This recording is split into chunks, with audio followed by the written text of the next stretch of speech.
Hello, and welcome to this Eureka City Council meeting, Cinco de Mayo. Happy Cinco de Mayo, everybody. We're so glad you're here. There's also a governor's debate going on right now, so there's a lot of things happening in this moment, so thanks for coming out. We will start this meeting with the land acknowledgement. The land that Eureka rests on is known in the Wiyot language as Jirojiji. Past actions by local, state, and federal governments remove the Wiyot and other indigenous peoples from the land and threaten to destroy their cultural practices. The city of Eureka acknowledge the Wiyot community, their elders both past and present, as well as future generations. This acknowledgement demonstrates the city's commitment to dismantle ongoing legacies of settler colonialism. If we could get a roll call, please. Councilmember Castellano. Here. Councilmember Moulton. Here. Councilmember Fernandez. Here. Councilmember Bowers absent. Councilmember Contreras-Deloche. Here. Mayor Burgell. Here. And would all who care to join me in the Pledge of Allegiance? I pledge allegiance to the flag of the United States of America and to the republic for which it stands, one nation, indivisible, with liberty and justice for all. All right. And was there a report out of closed session, City Attorney Black? Mayor, no reportable actions were taken in closed session. Thank you so much. So this moves us to proclamations. Our first proclamation is for Bike Month, and I see Stevie Luther is here, and I believe Councilmember Fernandez will be reading that into the record. Welcome. City of Eureka, proclamation in recognition of Bike Month for Humboldt. Whereas bicycle travel is an effective means to improve air quality, reduce traffic congestion and noise, reduce energy consumption, increase physical activity, and improve public health. And whereas bicycle commuting benefits both employees and employers through better employee health and fitness, reduce costs for commuting and auto parking, and increase employee well-being. And whereas the city of Eureka continues to develop and improve its bicycle network through projects like recently completed C Street Bicycle Boulevard and planned Beta Zoo Trail. And whereas the League of American Bicyclists has designated the city of Eureka as a bike-friendly community at the bronze level because the city exhibits a sustained commitment to cycling.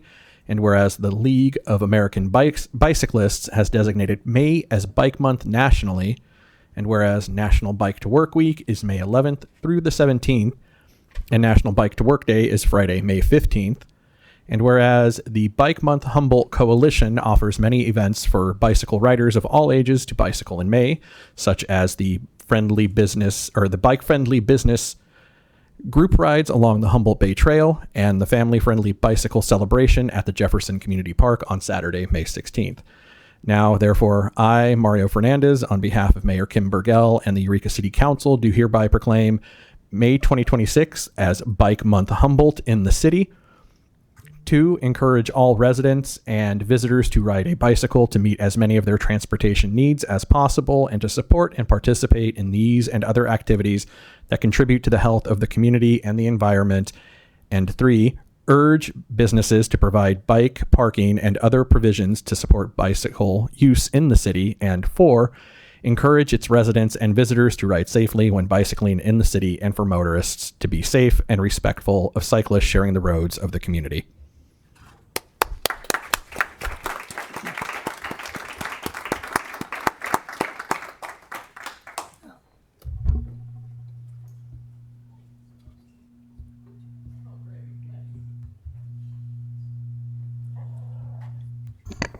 Well, thank you, Council Member. And my name is Stevie Luther. I'm the Associate Planner at the Humboldt County Association of Governments and helping to plan Bike Month. We have a great array of activities going on. There's a mural ride in Manila this Saturday, a mural ride in downtown Eureka next Wednesday. And the best way to see all the events going on is just to go to bikemonthhumboldt.org, and we have a full calendar. and appreciate everybody's participation. Thank you. Thank you so much.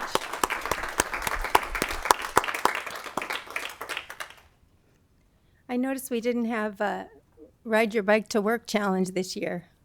I didn't see that. Maybe I'm wrong, but I didn't hear. All right, so that moves us to our next proclamation, which is California Peace Officer Memorials Week. And we have someone coming forward for that. Hi, welcome, come on up. The City of Eureka Proclamation in recognition of California Peace Officer Memorial Week, May 10th through the 16th, 2026. Whereas the state of California has declared the week of May 10th through May 16th, 2026 as California Peace Officer Memorial Week and Friday, May 16th, 2026, National Peace Officers Memorial Day in the city of Eureka. And whereas the Congress and President of the United States have designated May 15th as National Peace Officers Memorial Day and the week of May 11th through May 17th as National Police Week. And whereas the members of the Eureka Police Department play an essential role in safeguarding the rights and freedoms of the city of Eureka, and whereas it is important that all citizens know and understand the duties, responsibilities, hazards, and sacrifices of their law enforcement personnel, and that members of our law enforcement agency recognize their duty to serve the people by safeguarding life and property, by protecting them against violence and disorder, and by protecting the innocent against deception and the weak against oppression. And whereas the men and women of the Eureka Police Department unceasingly provide a vital public service. Now, therefore, I, Kim Burgell, Mayor of the City of Eureka, call upon all citizens of the City of Eureka and upon all patriotic, civic, and educational organizations to observe the week of May 10th through May 16th, 2026 as California Police Week, with appropriate ceremonies and observances in which all of our people may join in commemorating law enforcement officers, past and present, who, by their faithful and loyal devotion to their responsibilities, have rendered a dedicated service to their communities and, in so doing, have established for themselves an enviable and enduring reputation for preserving the rights and security of all citizens. I further call upon all citizens of the City of Eureka to honor those law enforcement officers who, through their courageous deeds, have made the ultimate sacrifice in service in their community or have become disabled in the performance of duty, and let us recognize and pay respect to the survivors of our fallen heroes. Let us especially remember those Eureka police officers who died in the line of duty: Pete Carroll, Pat Mitchell, and Charlie Swanson.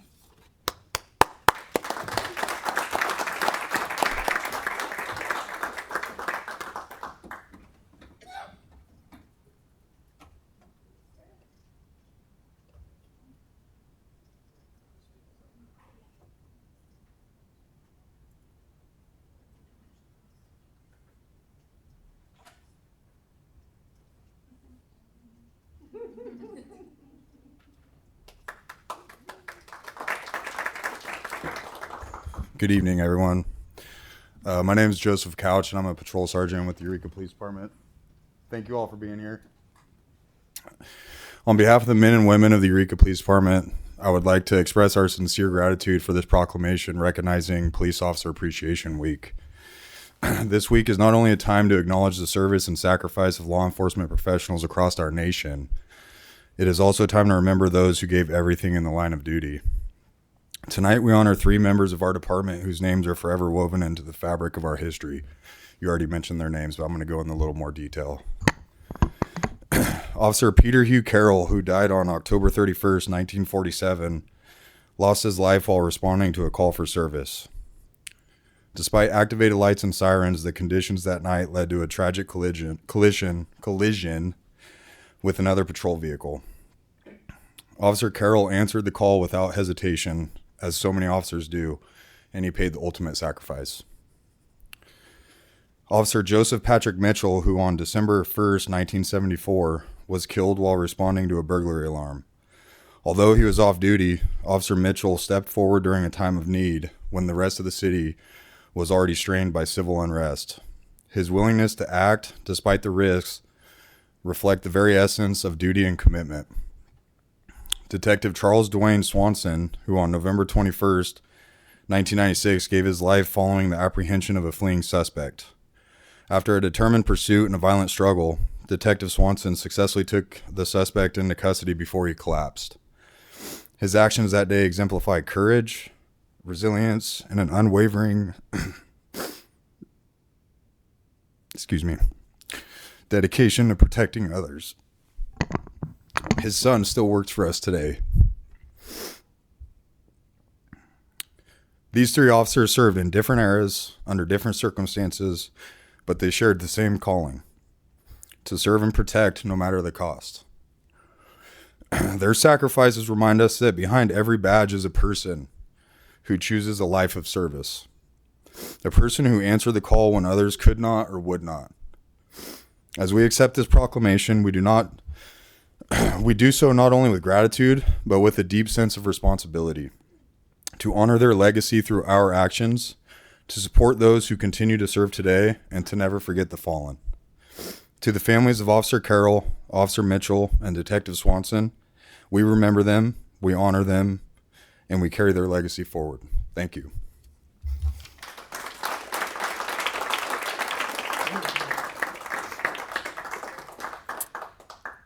All right, and our next proclamation is for Kinetic Month, and that will be read by Councilmember Moulton, also known as Queen Lot of Paint Buckets. I think I said it wrong, but that's okay. Welcome, everybody. Oh, look at you. You're all looking so glorious this evening. Thank you. This was always one of my favorite parts about kinetics, getting serious people to read ridiculous things. City of Eureka proclamation in recognition of Kinetic Month, May 2026. Whereas the Kinetic Grand Championship, difficult to truly comprehend but easy to enjoy, is a Humboldt tradition originating in Ferndale and spreading like wildfire to other parts of the planet Earth. And whereas the kinetic sculpture race is older than some of you and younger than others, having started in Humboldt County in 1969, that's 57 years ago. Did I do that math? I didn't do the math. Yeah, you did it right. Okay. Whereas our glorious founder, Hobart Brown, coined many a phrase, such as adults having fun, so children will want to grow older. And if you're not living on the edge, you're taking up too much space. And whereas it is in his glorious spirit that pilots race or drag their sculptures over land, sand, mud, and water for 50 miles, sometimes being unfortunately sabotaged by the winds or the ability to float. And whereas the Kinetic Grand Championship is known as the triathlon of the art world, the birthplace of the Kinetic Museum, and inspiration for many great kinetic events such as the Rutabaga Ball and the Kinetic Classic Kid-Powered Art Race. And whereas the Kinetic Grand Championship encourages the use of junk and other items laying around in lawns, garages, and homes, and the tidying up of our environment. And whereas the Kinetic Grand Championship discovers local sleeping geniuses and gives hope to those who have none. And whereas it is ill-advised to ever take oneself too seriously. Now, therefore I, Rutabaga Queen Lotta Paint Buckets, on behalf of Mayor Kim Burgall and the Eureka City Council, do hereby proclaim the month of May 2026 to be Kinetic Month, in recognition of the 57th year of kinetic sculpture racing, and encourage all spectators of varying heights and designs, but all equipped with a smile, to come on down to the Kinetic Grand Championship. Ready to look forward to glory on 3, 2, 1? One. For the glory!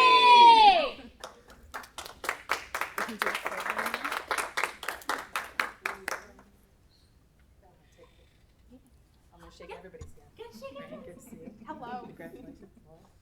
Hi. Nice to meet you. Ow. Hi. Thank you so much.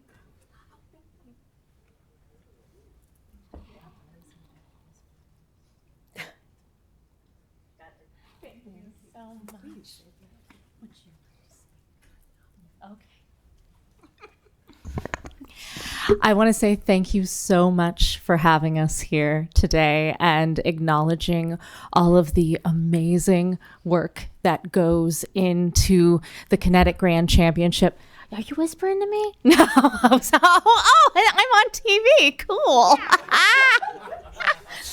Just thank you for acknowledging all the amazing work that goes into this. It's been 57 years of glory, and as Hobart would say, that this really gave people something to look forward to every single year. In the darkest of times, we have something to look forward to, the kinetic sculpture race. This celebration of whimsy, this celebration of ingenuity, of engineering, of art that is so unique to this place. It is so inspiring, and it is so affirming to be affirmed by you. Thank you so much. Thank you to the city of Eureka from the bottom of our hearts and for the glory, honey.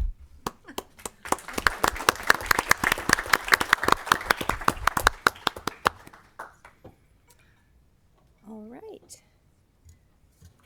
And our next proclamation, we usually don't have this many, but it's wonderful to have so many, is for National Salvation Army Week. If you'd like to come forward. And I believe Councilmember Contreras-Deloche has this one.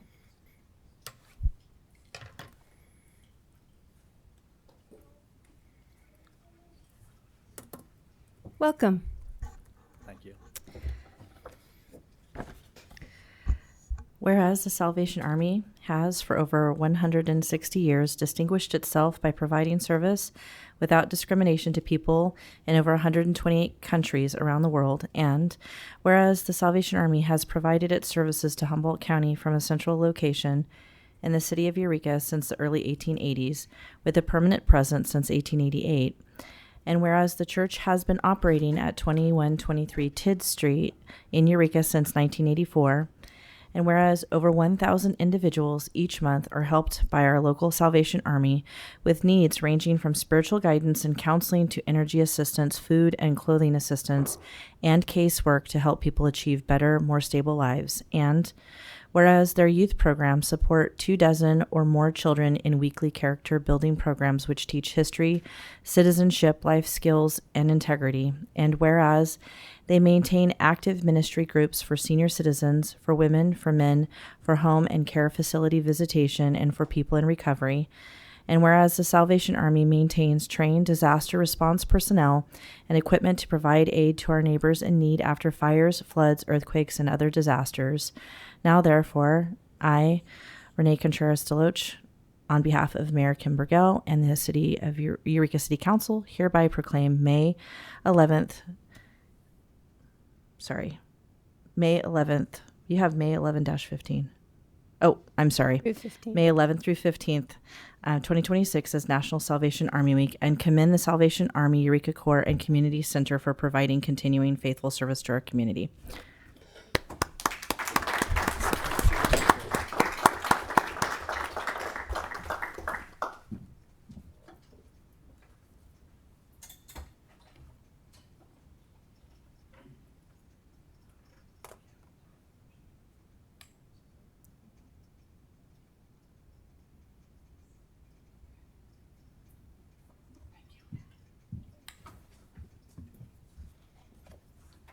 Did you want to say a few words, or? The captain's not here. I took her place and she didn't give me nothing. Okay. Well, we're glad you're here. Thank you so much.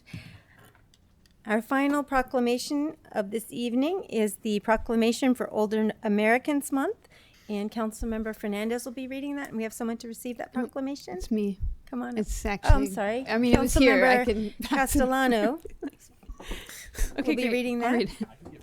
Oh, you traded. I forgot. Okay. Hi, welcome. This is the proclamation in recognition of Older Americans Month as May 2026. Whereas this year's theme, Champion Your Health, encourages older adults to take an active role in their health and prevention, wellness, access to health care, informed decision-making, and personal responsibility are cornerstones of healthy aging. And whereas the Area 1 Agency on Aging brings more than $3 million in state and federal funding to Humboldt and Del Norte counties to support programs and services that promote prevention, wellness, and affordable access to quality health care.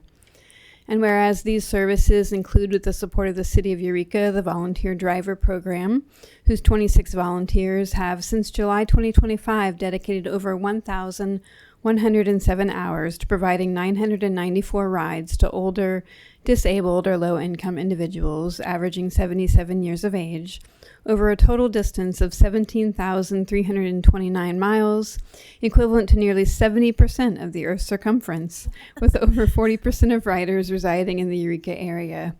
And whereas the City of Eureka also supports North Coast Home Share, which annually conducts direct mail campaigns to nearly 5,000 Eureka residents, leading to increased engagement and an average of 12 home sharing matches per year.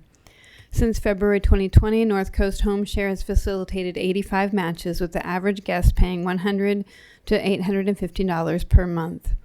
Of those matches, 50% are Eureka residents, with hosts averaging 72 years of age, the oldest being 100, guests averaging 60 years, the youngest being 31, and guests having an average annual income of $19,000. And whereas changes to federal and state funding that decrease access to quality, affordable health care jeopardize the health, safety, and independence of older adults and people with disabilities, putting them at greater risk of injury, hospitalization, isolation, institutionalization, and homelessness, impacting the ability to champion their health proactively. And now, therefore, I, Councilmember Castellano, on behalf of the Eureka City Council and Mayor Burgell, proclaim May 2026 to be Older Americans Month and call upon the community to honor and uplift older adults, advocate for their needs, and join in celebrating this year's Champion Your Health campaign.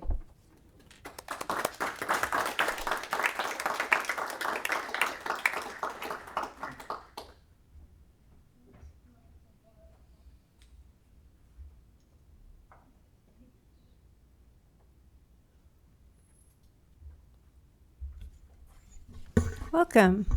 Thanks for being here. Thank you, everyone. I'm Susan Cleverden. I'm the Social Services Manager for Area 1 Agency on Aging. I'd like to thank you. It's an honor to accept this proclamation on behalf of Area 1 Agency on Aging.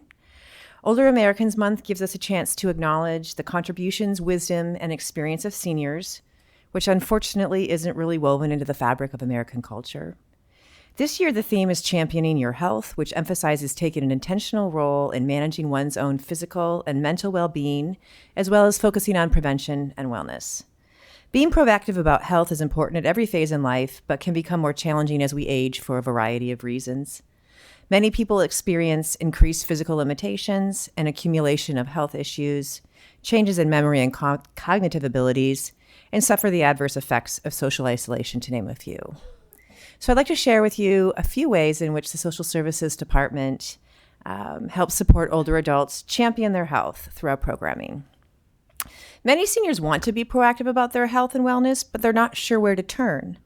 Our Information and Assistance Program helps direct seniors to resources that will support and enable them to manage their own health. Through our Home Share and Housing Coordination, which we'll be telling you more about a little later, we help place and keep seniors housed, which is a foundational social determinant of health. Seeking preventative medical care as well as treatment once issues arise is crucial in maintaining health. However, many older adults don't drive and are unable to use or access public transportation. Our volunteer driver program, which you'll also be hearing more about, provides rides to medical appointments. The volunteers who drive also provide rides to grocery shop, giving seniors access to healthy food. As many of you know, falls are a leading cause of injury and injury-related death among older adults. To help mitigate that risk, we go into seniors' home and conduct assessments of their living environment and lifestyle to identify factors that may contribute to falling and offer preventative suggestions and minor assistive devices. It's hard to escape the messaging that exercise and social interaction are key components to maintaining health, both becoming more challenging for many adults as they age. Through our sail, bingo size, and Tai Chi exercise classes, seniors have the opportunity to exercise with other seniors not only keeping them healthy, but also reducing the risk of falls and increasing their social activity.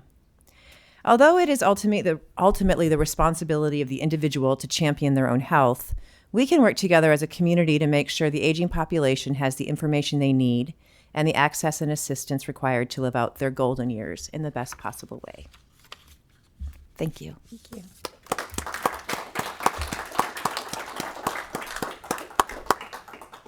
Thank you.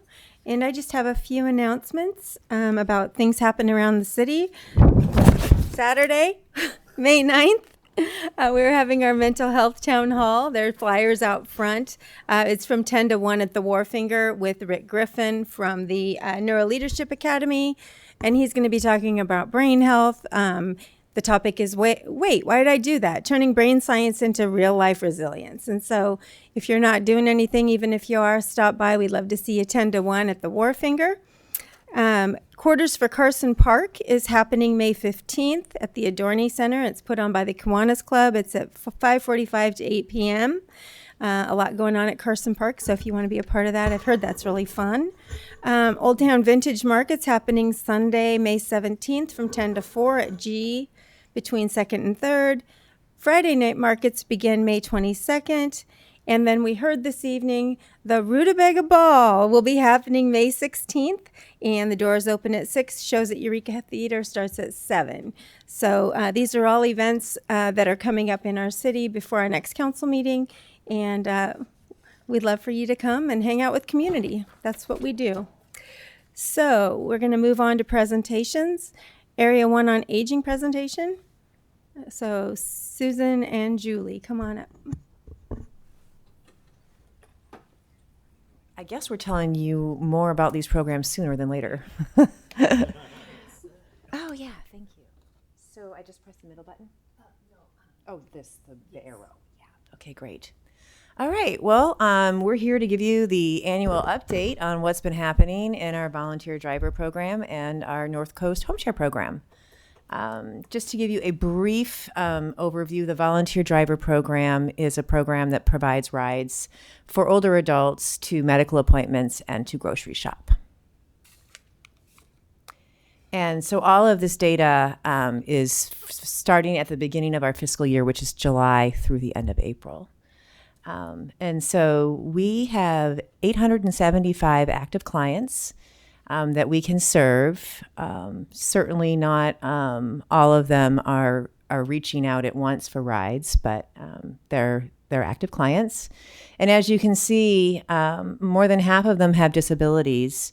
Many of them use canes, walkers, some of them are low vision, and that can make it really challenging for them to access public transportation. So the rides are really important. And also, a good percentage of them are low income, so paying for transportation isn't really an option. And you can see the average client age is 76, and almost half of our clients live right here in Eureka. You basically just heard the volunteer data and the proclamation, so I won't repeat it, but I do get a kick out of the almost 3/4 of the way around the earth. I can visualize that.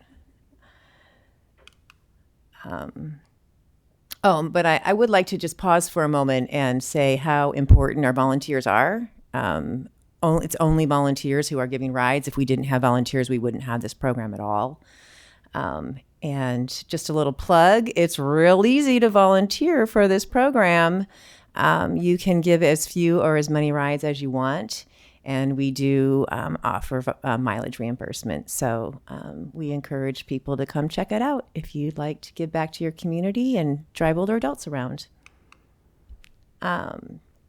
So this is a client testimonial. We received a thank you card this year with a little bit of money in it as a token of their appreciation. A 94-year-old couple have been using our program. They don't have anybody else to help give them rides, so they were very appreciative. We like to highlight a volunteer.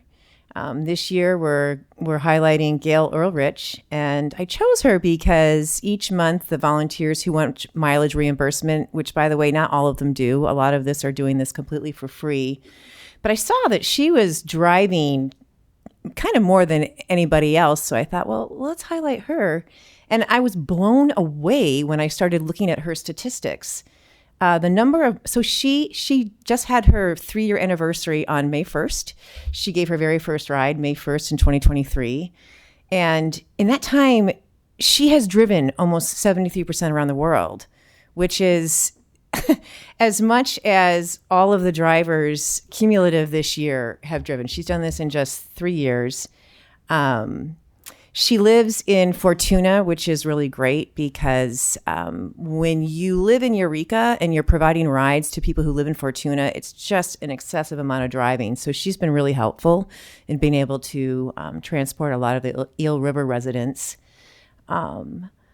I thought it was really heartwarming when she talked about how her very first rider, his health began to decline.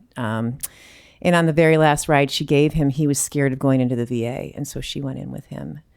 And the last thing that I want to just mention is several clients have told her that it would cost $50 one way to Uber to Eureka. So I was curious. So I got on my Uber app and I pretended I wanted to get a ride from Fortuna to Eureka. And sure enough, it's $47. So what the volunteers are doing for the older adults who can't drive is an incredible service. And on that note, I'll pass it off to Julie Andre. Hi, good evening. And I'm going to jump right in because I know we have a limited amount of time. So our program has been around since February 2020. It's been just over 6 years. And in that amount of time, we've facilitated 87 matches. Over the since I last saw you last year, we've facilitated 16 matches, and we're currently, we have 13 that are ongoing. So all of those numbers, they're the match activity. Those are the people who come together and who decide that they are going to live with each other. In the 87, I'm counting also those people who get together for a trial and might not go forward with a home share arrangement, a home share agreement. We have a longest match that just celebrated 5 years together. On average, it's 15 months, but it doesn't really mean much because there's a lot of matches that are much longer than that, and there's some that are much shorter than that. So when it comes to match data, which is something I didn't mention last year, and I can't remember if it was a question, but I get the question, what is your success rate? So the success rate is about 3/4 of the match that we facilitate actually move into an agreement, an arrangement. So they're going to stick together and they figure out we're compatible and we're going to start living together. And out of those 75% of the matches that we're facilitating, 75% will go 6 months or more. So that's the 1 year, 18 months, and then the 5-year ones. And that's very much in line with other home share programs across the nation, which we check in with on a regular basis. So we're very fortunate to have this service to our community. It is pretty exceptional for such a small community to have this kind of free service for all older community members, granted, but also anybody who's looking for affordable housing. On average, our hosts, our home providers, the people who open up their homes for people to come and live with them, they're going to be older than the housemates. Most of our participants are going to be female. And we've had a client who was 100 years old, as you heard, and our youngest client has been 31. Most of our participants are Eureka residents. So we keep data. I have to report to Susan, who's my boss. We look at the data per quarter. So every 3 months, we look at how many applications have been submitted to the program. So it's a fairly short application, 6 pages. But over the past 6 months, we've had 23 applications submitted to the program over a quarter. So that's about 7 to 8 a month. That's a lot when you think about those are the people who are looking for affordable housing. On the flip side, when it comes to home providers, since July of last year, we've had 4 to 8 home share applications from people who are ready to open up their homes to a housemate, which is also a lot because it takes a lot for someone to come to the agreement that, oh yeah, I need someone to come and live with me and I'm going to apply to this program. I wanted to also share this program data because I realized that the 87 matches over the course of 6 years might not feel like a lot, might not seem like a lot, but over the course of a year, 12 months, we get 430 inquiries. So that's what we just got over the past 12 months. So that's a lot of inquiries. I work 5 days a week and then I get vacation time and stuff like that in the meantime. So that's a lot of inquiries that our program has to deal with. And this is pretty much a one-woman show except with a volunteer in the mix. We also serve 270 unduplicated clients. That's since July 2025. So those are maybe single inquiries and then all the other people that we help on a regular basis trying to find them a housemate or trying to find them housing.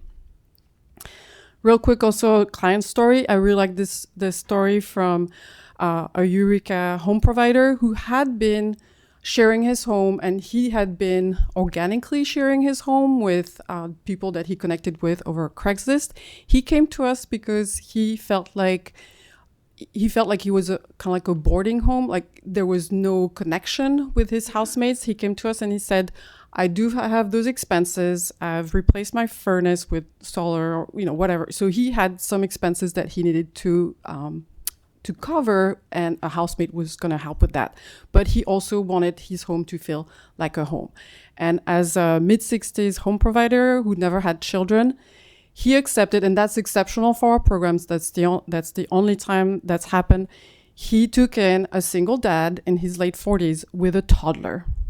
And if you have ever been around a toddler, you know that it's completely different from starting to share with a grown adult. And it's been over a year now, and I typically I will stop after 6 months of people being together because that's our benchmark for success.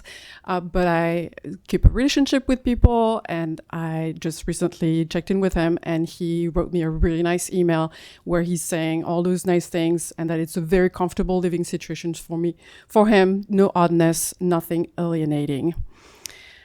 And he's just loving it. So that's a picture of them both. Dan is on. He's the older home provider in there. And it's a very sweet situation. Some other client testimonials. I had shared those two men. They've been together for 2 years now, over 2 years. And I really like what Rob had said, that without this service, which is a free service to our community, it would have been very difficult to find this type of arrangement. Again, this is an exceptional service for such a small community. And just recently, in April of 2026, this is something that our program also does. That is not a typical home share arrangement, but it's the housing coordination piece. I was able to connect Didi outside of the program with a home provider who had a lot more experience down in Fortuna, who had been connecting with housemates kind of on his own. He reached out to me, said, I'm kind of done trying to connect with people through Furnished Finder, which is like for shorter stays. I would like someone that I can have a relationship with. Who do you have? And I wasn't really involved in the matching process. It was more of a referral to each other. And apparently things are going really well. So thank you so much to the city of Eureka for supporting us in this work. Most rent is around $650. It's going to be very hard for any of our housemates to pay more than $700 all included. That means utilities included, because as you can see, the income for housemates is about $19,000 on average, but more realistically, it's going to be about $14,000 a year, which is Social Security income, which is $1,100 a month. I don't even understand how people can pay for housing and $650, but they make it work and they prioritize housing. And finally, thank you to the city of Eureka for helping us also continuing our outreach efforts. We do 2 to 3 informational sessions at the Eureka Library, and we usually get a pretty good attendance. About 15 to 20 people come out and sit through the meet and greet. And we keep going with the outreach because it's proven that it's the repeated messaging that will help people come to a program like ours and open up their homes to a potential housemate, and thus creating more housing, which we so desperately need here in California and Eureka. Thank you so much. Thank you. Do we have any questions? Councilmember Contreras-Deloche? Comments, fine? Well, first, thank you for the presentation. But I would also, just as you were talking about it, I had a couple of questions, but then you were so thorough that they got answered. So I really appreciate that. This is so impressive. You know, as you were talking about it, I thought, oh, this is such a good way to be helping address, you know, housing insecurity here. But as you were sharing these different testimonials, I thought you're doing way more than that. You're helping people find companions in kind of family situations, which is really something. I know loneliness is like a big issue for people too as they age. And so I'm really touched by what you're doing. This is such an important thing. And I didn't realize kind of the full extent of it. And 87 is really impressive, and a 75% success rate is really impressive. And even if it is shorter, that's really buying them time to kind of find other situations, which is so critical, because that's just such a difficult gap to bridge. So it was just a comment and a thank you. Like, this is really great. Thanks. Yeah, thank you for Councilmember understanding it so fully. Yes, I appreciate it. Councilmember Fernandez? Thank you. The success rate question was probably me, because it sounds like me. Oh, yes. And I'm grateful that you were able to come back a year later and present that, because again, like Councilmember Contreras-Deloche pointed out, it's excellent. It's excellent to see how the program's functioning. You know, I'm curious. I'm aware, but what is the current mileage reimbursement rate? It is 72.5 cents per mile. Yeah. Yeah. And how is that funded, and how do you pay that out? So, well, it's partially funded by the city of Eureka, and I didn't give my proper thank you in my little spiel, so thank you very much. And also a little bit from some federal funding, and then we've been getting a grant from Department of Transportation, and that really helps with that. So No, that's you know, I'm glad you're grateful. That wasn't meant to highlight anything other than the fact when I heard her that, saying thank you, I'm like, did I even say thank you? I got to step back up to the mic and say thank you. So I was going to do it anyways. And so that reimbursement for the volunteers, how is that paid out? I'm not sure. What do you mean? Is it a check? Is it a direct a deposit? check. That's what I'm trying. Yeah. Yeah, Thank check. you. Yeah. Yeah. Yeah. Because again, one of the things I saw up there was that, you know, the average age for the volunteers, 70 years old. Yeah. And I know I had asked you, Madam Mayor, I was just like, you know, astonished at that. And you're like, well, yeah, those folks are likely retired and able to participate more. They're all retired. All of our drivers So are. yeah, there we go. But so we have, what is it, 25 or 26 volunteers right now. And I want to say like only 8 to 10 of them are regularly asking for reimbursement. Now, I have not dug into the data to see these other ones, like how many miles are they driving a month. But I mean, at this point, anything with the price of gas is pretty huge. So that to me is quite the dedication. Thank you. Yeah. Anything further? I did want to say that Dan, who's featured as one of the client story, he said, just make sure that you say thank you to my council member, Leslie Castellano, for the great work that she's doing. Aw, sweet. Specifically when I said that I was coming tonight and presenting his story to the group. So, yeah. Mm-hmm. Oh, that's lovely. Thank you for sharing that. And thank you for being here. That was an interesting and wonderful presentation. Appreciate you guys and all the work you do. Thank you. Thank you. All right.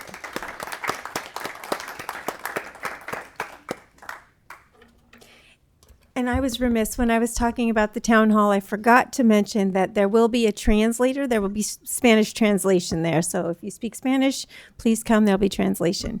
Moving back to presentations now. Unlocking affordable housing on faith-based land in Eureka with Kristen Kenyon. at all.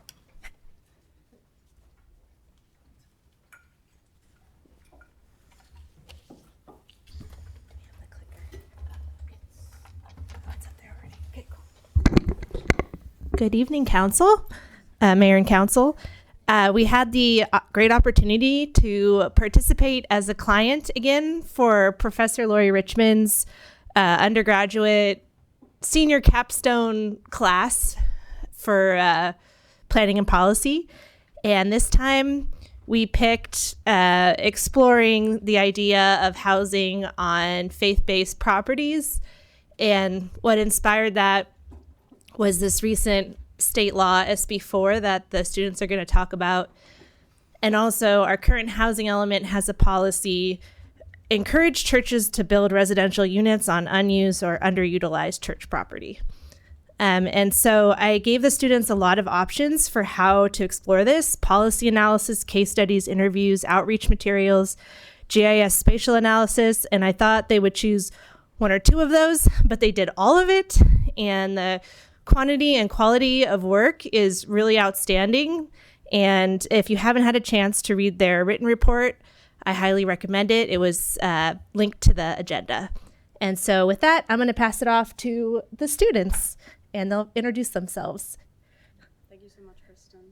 Hello all, hello council. You need to speak into the mic. Thank you. Go ahead. Oh, it lowers. Okay. Good evening. My name is Kate Pringle, and I am joined by my classmates from Cal Poly Humboldt. My name is Lillian Zwarzina. I'm Trevor Liebel. I'm Adalia Garcia. And I'm Bree Kais. We are proud to present our 2026 Senior Capstone, a feasibility study on unlocking housing on faith-based land in Eureka. Our goal tonight is to provide a data-backed roadmap for leveraging underutilized local land to solve our regional housing crisis. During this presentation, we will cover our project's purpose, policy and case study research, GIS and interview analysis, and lastly, our recommendations to the city. The three main purposes were understanding the Affordable Housing on Faith and Higher Education Lands Act, also known as Senate Bill 4, or as we call it, SB 4, and its potential to fast-track development projects, identify barriers and opportunities from faith-based landowners, and utilize GIS analysis to identify potential sites for development. To put this in perspective, the California Department of Housing and Community Development requires jurisdictions to update their housing element every 8 years. Eureka must plan for 1,740 new net units by 2035 to be compliant with the latest housing element cycle. The risk of noncompliance is the loss of state funding and other legal consequences. There are several obstacles to identifying new sites, which involve a few remaining vacant and unconstrained parcels, available parcels that do not satisfy HCD's size requirements, and those that are located in geographically compromised regions.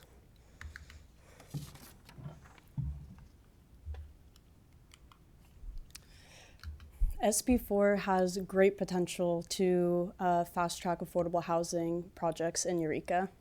The purpose of it is to do exactly as I just said. I'll reiterate it again. Fast track those processes to develop affordable housing. I guess you could kind of describe it as a feeding two birds with one stone situation, as it both touches upon the California's housing crisis and also rising vacancies of religious institutions. There is three main components that I'd like to highlight about this law. Number one is that it allows eligible parcels to be permitted to construct or to develop, even if their zoning does not currently qualify, and thus it removes the process of rezoning, which I'm sure you're all familiar with, is both timely and costly. Similarly, qualifying projects, or I guess otherwise qualifying projects, are allowed to bypass many different discretionary reviews in addition to environmental reviews like CEQA. For those unfamiliar, the California Environmental Quality Act is once again a very necessary but potentially lengthy and expensive process. And then finally, the SB4 requires that the property has been owned by the qualifying religious institution on or before January 1st of 2024, which opens up a lot of years. But more so than this, we discovered that that religious institutions, they don't have to fully transfer land, and they can lease it to others, which really opens up the potential for partners. So in addition to understanding the statute itself, we tried to pull some real life examples. And so there's 4 case studies listed up here. I'll address 2 of them. The first one is the Bethel One Housing Project in San Diego. It was started by a group called YIGBY, Yes in God's Backyard, which is, they're one of the front runners for developing affordable housing on religious institutions. In fact, they were the first ones to do so. And I'll touch upon the second case study after, but there were some findings that we deemed important, namely that most all of these projects were primarily privately funded, but also that there is actually a wide array of organizations that specify, or there are a plentiful amount of organizations with the intention of helping facilitate these partnerships between religious institutions and developers. And as I was kind of hinting at before with the leasing, it's not just cut and dry in terms of how you can partner. And so I guess that'll lead us to the Binion Senior Cottages Project in Fresno, California. It is one of the first housing development projects that actually has utilized SB4, and they just currently broke ground, so it's happening right now. And the total plan is to develop 21 units on a 1 village acre. And it's super exciting to see that phase 1 is planned to be finished by the end of this year. And I think that'll wrap up our policy section.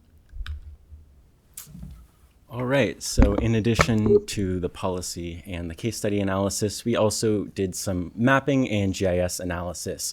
There was no existing database that had all of the religious organizations in the city of Eureka all compiled together, so we sought to create that. In total, there are 24 religious organizations that own land in Eureka, making up 26 acres of total land. In our analysis, we also digitized and mapped out where structures are currently present on the land and considered all other land to be underutilized. So of those 26 acres, 18.4 of them are underutilized according to our analysis. As mentioned before, the Department of Housing and Community Development recommends that parcels over 0.5 acres to be suitable for affordable housing development. Of the 24 religious organizations, 11 of them have over half an acre of underutilized lands. In addition to compiling the database, on the right, you can see a map of all the religious organizations in Eureka.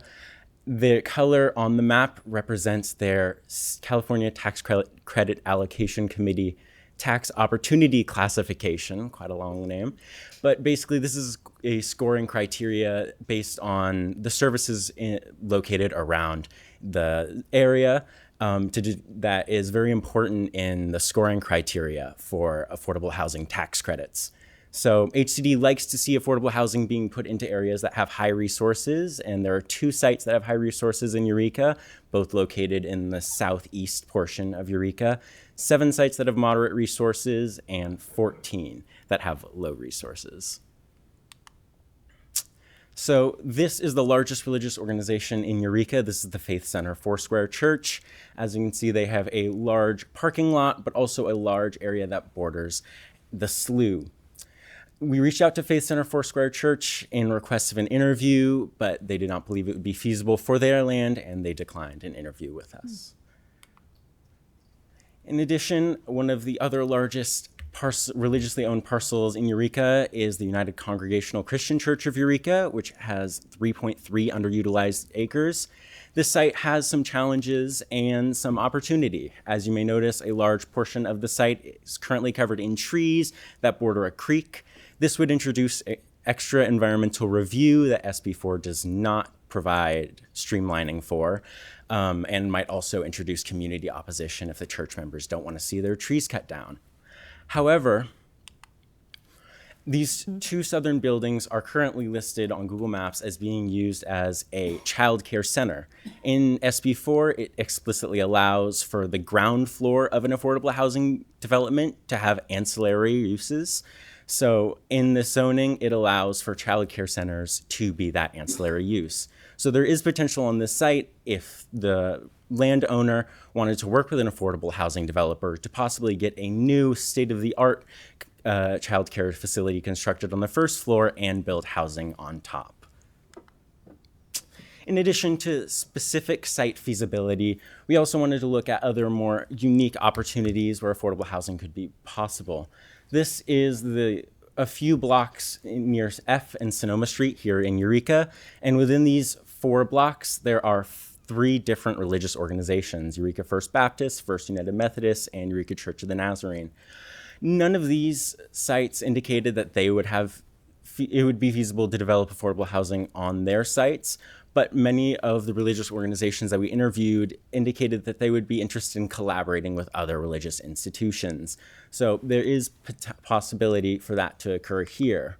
First off, all 3 of these religious organizations maintain ownership of houses that are being used as rectories for the pastor or being leased out to community members, currently just under the church itself. SB4 in its statutes allows for 5% of an affordable housing development to be utilized for staff of the religious organization.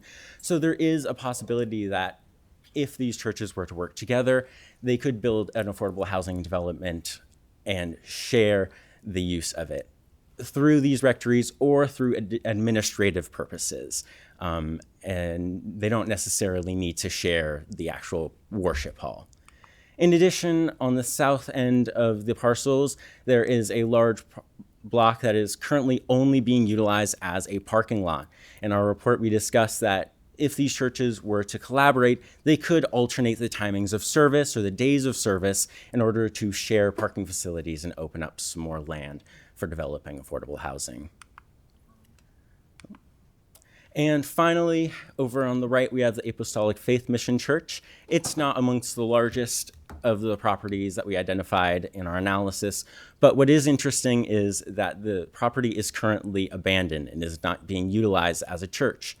The landowner had indicated that they're interested in developing a mixed-use housing and medical facility there, but the city is currently waiting on applications for a building permit, and the project is currently not in progress as far as we could tell. SB4 could be utilized on this property because it was owned by a religious organization before January 1st, 2024, and this site could be redeveloped utilizing affordable housing and the affordable housing tax credits to improve the financial ability or the financial feasibility of developing affordable housing on the site. Perfect. Okay, shifting on to interview results. We interviewed 7 representatives from 5 different religious institutions and churches. And some of the common barriers that we heard about from our interviews were, first and foremost, limited space availability and the capacity for development. And then when asked if they were to have space for development, other potential barriers that could come about were, first, the financial constraints, second, the risk of neighborhood or congregational opposition, meaning that friendly relations with neighbors and within the congregation want to be maintained, so the proposal of a housing could stir up divisions or conflict that wouldn't be in the best interest of the religious institution. Also, risk of legal issues is a big one. If a religious institution decides to manage rentals instead of leasing the land to a developer, then dealing with tenant lawsuits or the responsibilities as landlords could end up burdening the institution. There's also the social stigma around affordable housing that is still present and still presents a barrier. And then key observations we like to highlight from our interviews that we took away were that, one, there was a genuine receptiveness and interest in learning about SB4 and about relevant case studies from our interviewees. Second, that the religious institutions we interviewed are expanding or have expanded their property and facilities to serve multiple purposes, so they may already have their hands full. And for the most part, from the interviews we got and also from emails that we got back declining an interview, it is apparent that parking is considered important to active religious institutions. And also, we learned that church ownership models may vary. While some make decisions independently, others make decisions within a hierarchical system. Fourth, rezoning constraints for housing developers. We interviewed some affordable housing developer representatives, and they brought up they don't consider sites for affordable housing that would need to be rezoned for the affordable housing. But SB4, however, would open up eligibility for sites by removing that barrier to rezone if it meets all the requirements. And lastly, community serving focused and impact. So we learned that many of the religious institutions we interviewed already have a mission that's kind of aligned with serving the community or helping the community. So although some may not be able to hold affordable housing on their land, through conversations, it brought up that some were interested in seeking opportunities to still contribute to the mission to build affordable housing in Eureka. And I'm passing it on to my next. So based off of our findings and analysis, we came up with a few recommendations for the city to potentially move this project along further. The first would be to continue outreach to faith-based institutions. So all of the churches we interviewed were actually unaware of SB4. So just increasing that awareness around the potential for them to develop on their sites. Our group actually made an informational pamphlet, I believe was passed out to everybody, regarding SB4 and developing on church properties to further aid with the outreach process. The next recommendation would be to support the collaboration of churches. It was noted earlier that a project like this was not feasible for any of the churches we interviewed. However, they did note that they would be willing to contribute financially or in other aspects if it was feasible for another church to develop on their site. The next recommendation would be to connect with potential partners. Throughout the interview process, we found out about a group called the Humboldt Interfaith Fellowship. This is a gathering group of faith leaders within Humboldt. We meet once monthly to spread information amongst each other, and from there, that information is then dispersed to a wider, broader range of church communities, which just offers another potential venue for the outreach process. The next recommendation would be a city-hosted event, particularly focused around SB4, which would just create a space for churches to ask questions and learn and maybe even seek some technical guidance with this process. And the last recommendation would be to shift the language from affordable housing to workforce housing. As Medallia noted earlier, affordable housing often reflects a negative stigma within the community. But when we use workforce housing, it's better reflecting the individuals qualifying for these programs. So that'll be like our entry-level healthcare positions, teachers, and other service workers. And that concludes our presentation. We want to thank everyone for listening.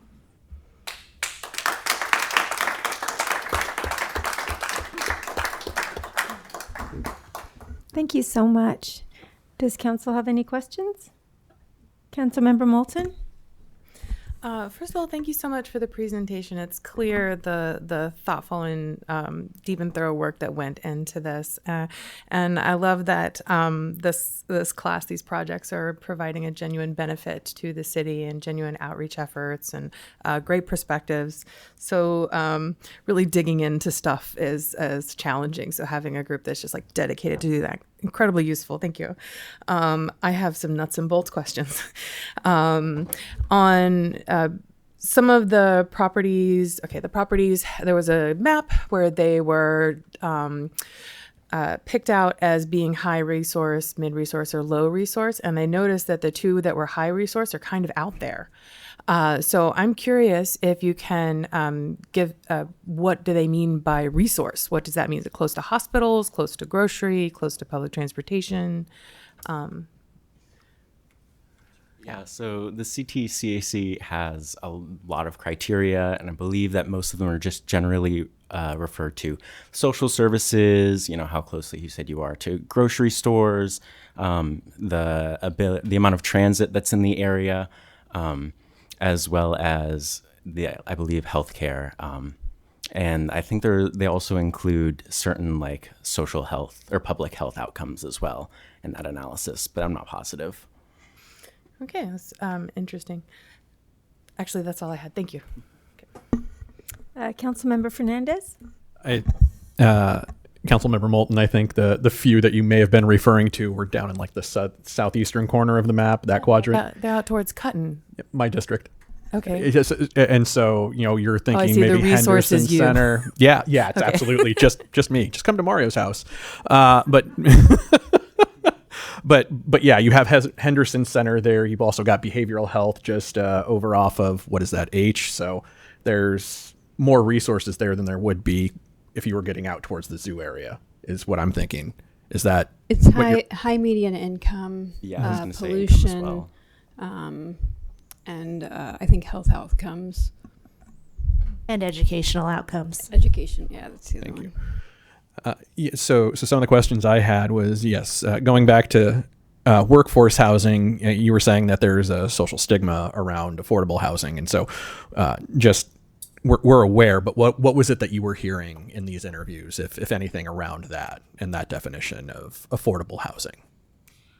Yeah, we were just hearing maybe they're maybe a little afraid of maybe what types of people come to mind when they're hearing affordable housing, right? Mm-hmm. So I think when we transition to workforce housing, especially in the interviews, it put it more into perspective that it is our workforce and it is our teachers or maybe even students qualifying for affordable housing.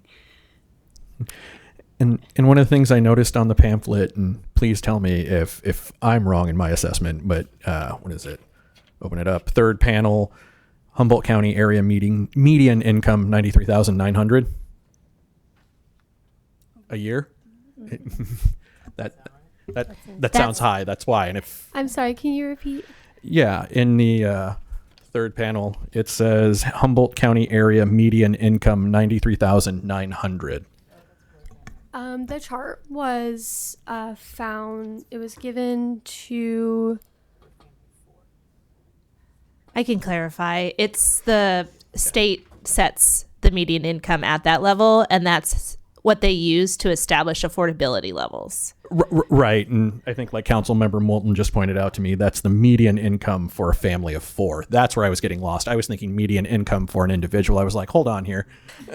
Yes, it's still higher than it should be. Right. Because they use the like average of the rural or something. Yeah, it's actually 60,000, but right, and that's what I was hoping to get clarification on. So I appreciate that, and thank you, Councilmember Moulton, and thank you, Director Kenyon, for that. Let's see, sorry, I'm just looking at my notes here too.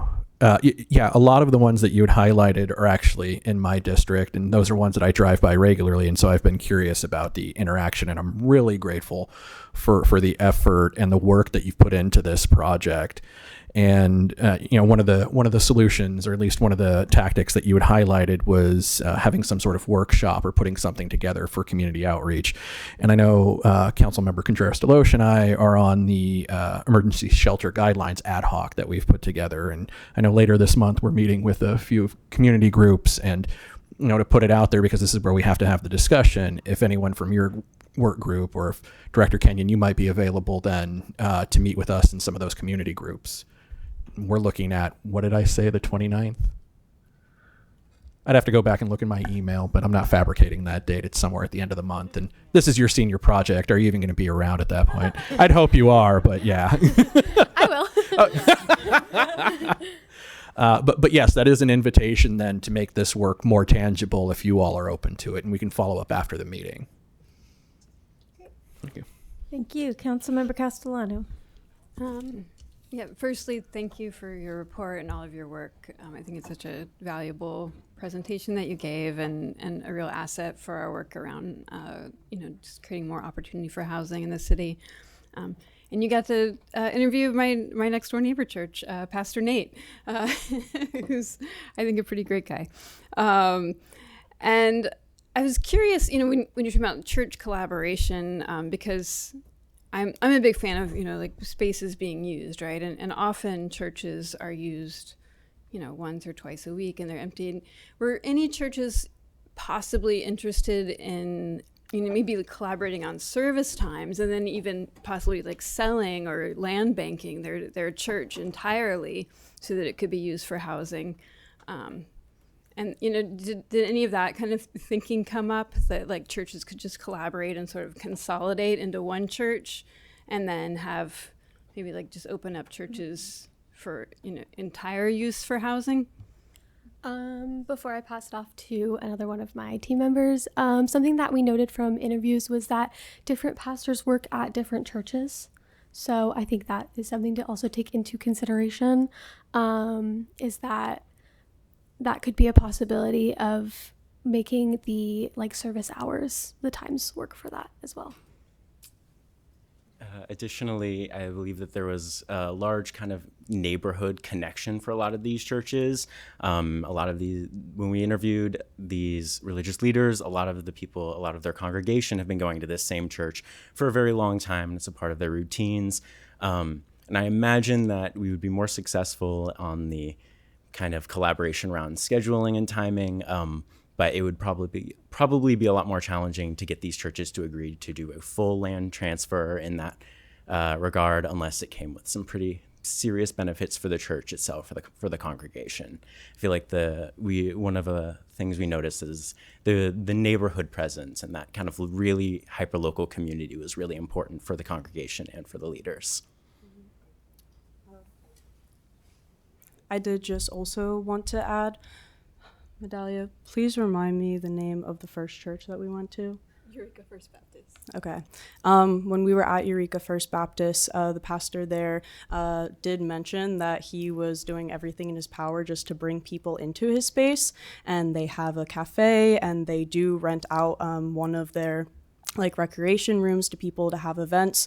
So I would say in terms of finding means to bring people into their space, that's 100% something that people are interested in. But yeah, I can't speak for necessarily if they would be open to kind of collaboration to that extent. Yeah. To add that onto that, when we interviewed them, we didn't have all the details until we finished writing our report. So if we had it, then we would have presented it, but we weren't able to at the time we interviewed, so we don't know. It's a bit of a speculative question, so I was just curious because you did get a chance to talk to so many pastors just from that perspective, if that may be, I could imagine it being a hard ask or sell to say like, hey, collaborate on, but the super church, it could be the super church, we don't know. Thank you. Councilmember Moulton? I did think of one other question. We were talking about the idea of property ownership. I know that churches, when they conduct religious ceremonies, religious rites once a week, and their property is 100% used for religious purposes, that they get a church tax exemption on property tax, and that there's a different, slightly more complicated exemption for welfare purposes.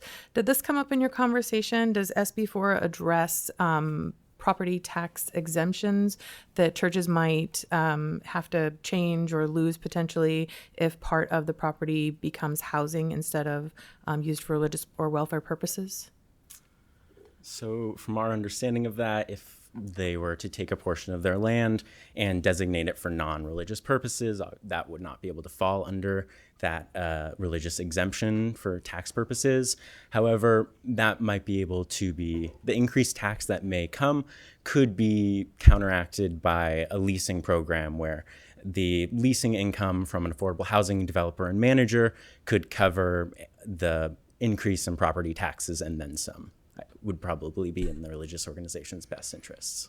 Okay, so they might lose the exemption, but the math might work out for them in the long run. And I think they would only lose the exemption for the portion that isn't currently being used for religious purposes. Okay, thank you. Okay. Any further questions? Councilmember Contreras-Deloche? Yeah, I noticed. So it looks like you got to speak with 4 churches and then Betty Chen, right? Was that because you just had such a constrained amount of time, or it took a while for people to like reach back out? Yes, there was definitely difficulties getting in contacts with the churches and to schedule interviews. Betty Chin was actually another lead that one of the other churches gave us to reach out to her as well. So we followed a few leads from different churches, like the Humboldt Interfaith Fellowship group as well, that came from a different church. Yeah, did you get to speak with any of them, or that was just something you heard about kind of toward the end? I did get to speak with them, and we're in the process of possibly having Kristen attend their meeting this month. Yeah, I wish that I had known that you guys were doing this, because I have this list. And I had contacts for everybody, because this is what I've been working on for over a year. So I wish that I could have contributed and helped. And I'm sorry, I wasn't aware of this until it landed on our agenda this last week. But I really appreciate this report. I really appreciate this. I think this is fantastic. And we're not at comment point yet, so I'll wait. But that was my question. We are at comment. This is just a presentation. Oh, okay. Well, there you go. Go ahead. Huh? You're fine. Go ahead. And that meeting is on Friday, May 29th at 8 a.m. So if you aren't, enjoying, are you guys out of school at that point? Is it virtually as well, or? Yeah, we could probably do it virtually as well, if you'd like to attend. So I think that would be cool. Anyway. Yeah. Thank you, guys. Okay. Anything further? Thank you so much for being here and all your great work. We appreciate you. Thank you. And thank you so much, Kristen.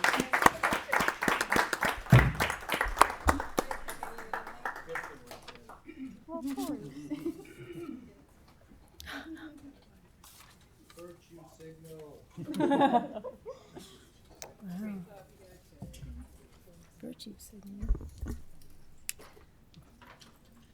All right, this brings us to the public comment period. Pardon me. This is the time for members of the public who wish to be heard on matters that do not appear on the agenda. City Council policy is to limit each speaker to 3 minutes. Such time allotment or portion thereof shall not be transferred to other speakers. Pursuant to the Brown Act, the City Council may not take any action on an item that does not appear on the agenda. Welcome, you're right there. Oh, thank you. Great to see everybody here in this beautiful May evening. Excuse me, could we keep the comments in the back down, please? It's distracting. Thank you. I'm here to try to put forth a sunshine ordinance group that would basically follow up on the Brown Act and give it some teeth and follow up where the city attorney and you folks here fall short.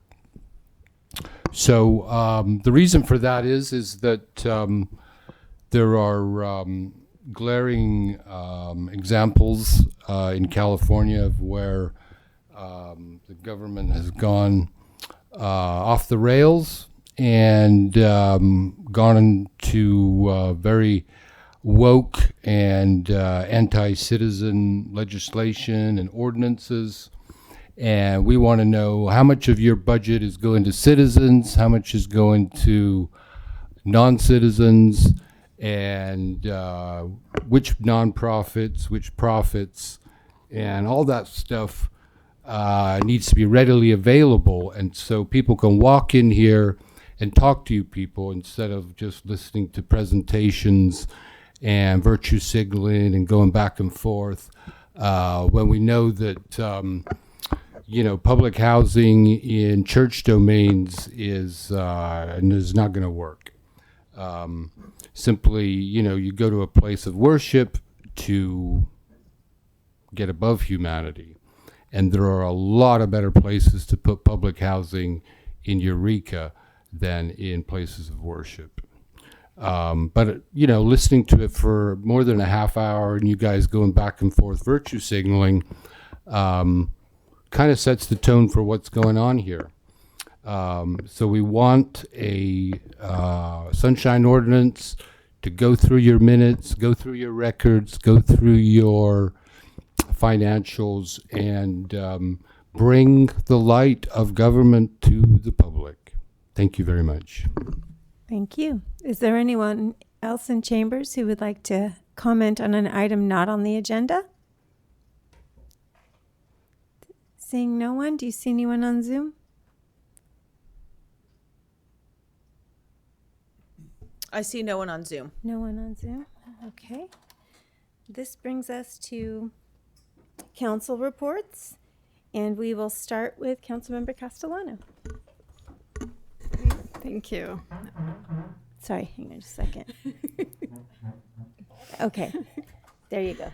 Sorry about that. No problem. All right. Let's see. I did some traveling, not specifically for council, but it was related to some advocacy for our region, attending the California Art and Culture Summit in Sacramento. And then I stayed on to attend the California Jobs First Symposium of Practice for Sustainable Recreation and Tourism. And there I was really advocating for kind of better and cohesive planning for tourism development efforts around trails, tourism in rural areas, and also incorporating art and culture elements.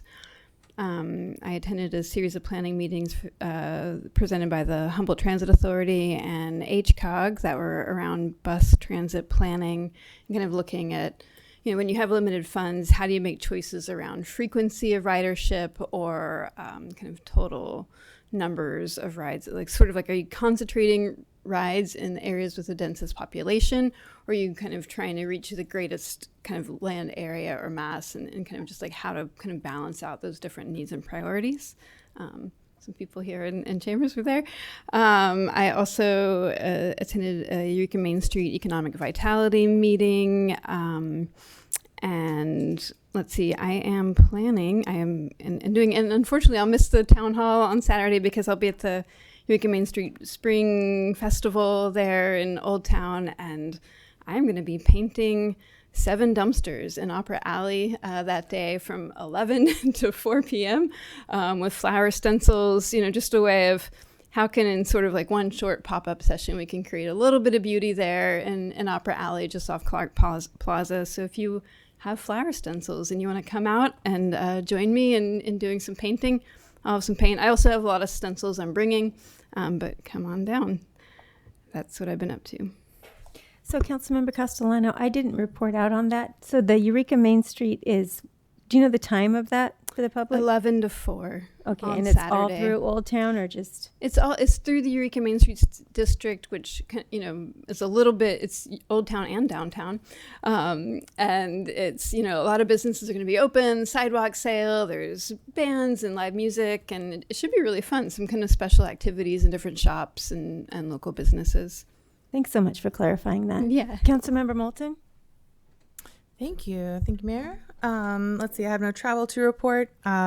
Since the last meeting, I went to Arts Live, which is getting very lively as the days get longer. It's pretty packed out there. Attended the Eureka City Schools 2x2, our collaborative committee between the city and Eureka City Schools. I wanted to share a kudos. Superintendent Stortz praised the EPD for their general professionalism and kindness when dealing with students in the schools and around the schools, not just the school resource officer, but in general when they've had interactions with EPD. He says they are above and beyond. So I wanted to share that with the chief and with the public. We discussed the different areas where housing is being developed in the city in order to prepare the schools for potential increases in school enrollment. We discussed the Bay to Zoo Trail and related improvements to the security of the Zane Middle School campus. So it's going to go behind there. And on a side note, the Humboldt Bay Fire recently got funding for a side-by-side to help them and EPD respond to emergencies on the trail. So let them know that's happening. Attended the Humboldt Bay Fire meeting. Lots of nuts and bolts stuff on that one. But I wanted to say congratulations to Captain Ben Miller on his promotion to battalion chief. Captain Miller has dedicated 21 years to Humboldt Bay Fire, serving in the ranks of firefighter, engineer, and captain. Throughout his career, he has served as the B Platoon training captain, working as an acting battalion chief, and as a member of the HBF Urban Search and Rescue Team. I'd love to see that advancement from within. Looking forward, this coming Friday, May the 8th, not city business, but the Humboldt Literacy Project, which does a really great job teaching adults how to read in our community, is having their big fundraiser, their trivia challenge. And then on Saturday, there is an interesting event from the Humboldt Transparency, what's the name of it? Humboldt Transparency Coalition, thank you, which is great. It's all about transparency in politics and government, and they're having an event at the Eureka Theater on Saturday, and that's all I have for now. Thank you. Councilmember Fernandez? Yeah, a night of revelry and deception for blood on the clock tower, I think it's called. Yeah, I'm participating in that, which is why I won't be able to attend the town hall, because I did not know yours was being scheduled at the same time as that was going on. It's a different event. Oh, okay. Yeah, okay, good. Then I may be able to do both. So no travel myself. And I missed our 2x2 with Eureka City Schools as I had to provide family care, and had to miss our emergency shelter ad hoc because of a scheduled work conflict, though myself and council member Contreras-Delos will be meeting later this month with, again, a few of the community groups, and hopefully help better understand the resources that are available for the unhoused and discuss how to better collaborate with one another. And hopefully that's something we can put together with the student presentation that we just saw earlier. I attended the Redwood Region Economic Development Commission.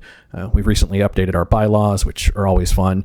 And then this month, the education piece was centered around outdoor recreation and tourism. So takeaways from that: in California, it's surprisingly 2.2% of our state GDP. And here regionally, the Redwood National and State Parks brings in approximately, helps with approximately 465 jobs within our county, and then brings in about 47.8 million worth of visitor spending. So those were some nice highlights. Some things we're doing well, at least based on the report and the presentation in context of outdoor recreation. Environmentally, sustainability, climate policy, we're doing fantastic. Safety and security, safety levels and policy prioritization, we're doing very well in terms of safety and urban readiness. Some things that were put on there for improvement were scale, just in terms of our capacity, and tourism policy by itself. And with that, there is an outdoor economy summit being hosted here in Eureka the first week of June. I've passed that on to staff, and hopefully we'll have some members of our staff participating in that. And then in terms of community, participated in the Beltane event put on by the Sisters of Perpetual Indulgence this last Saturday, and attended the May Day event out in front of the courthouse and over at Eureka Theater that was sponsored by Central Del Pueblo and the Building Trades Council of Humboldt and Del Norte counties and the Humboldt Del Norte Central Labor Council. Thank you. Yep. Thank you. Councilmember Contreras-Delos. Thank you, Mayor. I attended the Take Your Kids to Work Day for the city of Eureka. I missed you, Mayor. I was at the first half of that with Finn. And we got to go over and do a tour of EPD too, which was very cool. And got to see the service dog. And Will is not here, but Will actually, or Director Folger, actually put on the suit and worked with the police dog, and better him than me. I recorded it, but little bit intimidating, but very entertaining to all of the kids. And they got to learn about how fingerprints work. And it was very nice. The staff did a really good job of putting something really cool together for all of the children. I attended the CASA fundraiser, Hope Blooms. That's court-appointed special advocates that work with foster children. I also attended the fundraiser for North Coast Rape Crisis team, their fundraiser as well. And they honored Kyla Baxley, who's one of the lead investigators with the district attorney's office, and she does a lot of work with a lot of people in the community who have experienced violence. And she's a remarkable person, very compassionate, but also very professional law enforcement, and she was honored. I also attended a Board of Supervisors meeting. It was like the longest meeting ever. And so yeah, and they need to do a redo because they had some issues with their stream. But I got to hear and I got to see Director Asbury there. There was a presentation specifically on tourism, and kind of it's interesting that you're looking at this too, because I've really been kind of like, okay, how do we expand this? Like, what are we looking at? And I got to be there for that and listen to the plans moving forward on some of the tourism funding. And then today is Missing and Murdered Indigenous Peoples Day. And so that's where I was this afternoon. Went on, it was Eureka and Weat, and wanted to thank EPD for making sure it was safe for all the people that attended, and also Sheriff Hansel came to support everybody as well and just attend and go on the walk. So there was a walk to honor people. Humboldt County really breaks records. Humboldt, Del Norte, Trinity really breaks records with the amount of murdered and missing Indigenous people were a standout. And so talking about, changes, how they do that. And it was very informative, but also very sobering. Excuse me. On the 21st, I'm sorry, I got a little choked up. On the 21st, we coming up, EOPA, Elected Officials to Protect America, is going to have a meeting in Blue Lake. And that one's on energy security. The one that they just had a month ago was on microgrids. So that's coming up. And then also Thursday at 6 p.m., I'm speaking at the National Day of Prayer here locally. So if you guys want to, come, and so is Commander Rebang, and there'll be a number of us from the community. So inviting you all officially. What time is that? 6 p.m. In the evening. Thank you. Well, let's see, I've done a few things, I suppose. I'm going to really not say this name correctly, I promise you, but the Guwick Howduck Weat multifamily, did I say it wrong? Housing development had their groundbreaking. Forgive me, I try. And so that was always a great event. William Frank, the young Sonny, he is the one that opened it up with the prayer. A lot of great conversations, and I just love that we are continuing to build relationships with our tribes and to embrace those friendships and carry on. And I'm grateful that that project is going forward. I attended Take Your Child to Work Day, and we had a mock council meeting with many of the children. They are so cute. They all got these mini gavels that they could take home. And they're just so engaged. They had so many questions. They raked City Clerk Pam over the coals on some of the items. So that was really a lot of fun. And I'm glad that was fun because that Friday I attended the Children Memorial Flag Raising, which is to honor children that were murdered or that have died through violence and all of those kinds of things and abuse. That's always a very difficult thing to attend just because it's so heartbreaking. And that happens more often than I think any of us would like to acknowledge. I too attended the Casa Gala, the fundraiser, and I want to just tell you that there was this speaker there their name was Jo, and they told their incredible story of working with their CASA advocate over their life. And it was just, they started late with CASA.